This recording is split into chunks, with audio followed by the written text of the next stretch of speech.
Um, and so, reading it as a child, I had an experience of it that was, for me, about discovering that fiction could be made out of real life.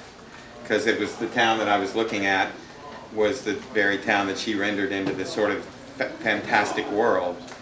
But, it's interesting to me that we think of this as our civil rights novel, and the fact is it takes place 30 years before the civil rights movement. And actually, things are just as bad at the beginning as at the end of the book as they are at the beginning. And part of the reason I have a complicated relationship with the book is that I think, in a way,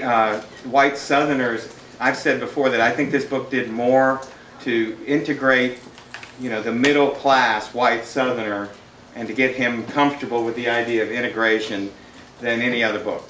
And I think it was as important in that way as Harriet Beecher Stowe's Uncle Tom's Cabin was in sort of inflaming conscience against,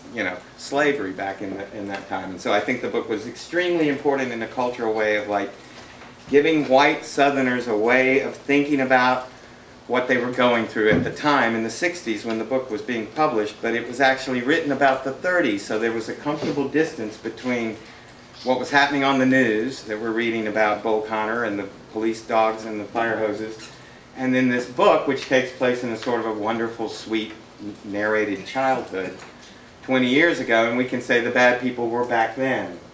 And so for me, it's been adopted, and it's not something that Harper Lee intended, but it's been adopted as a sort of a feel-good book that shows that all of us were sort of Atticus,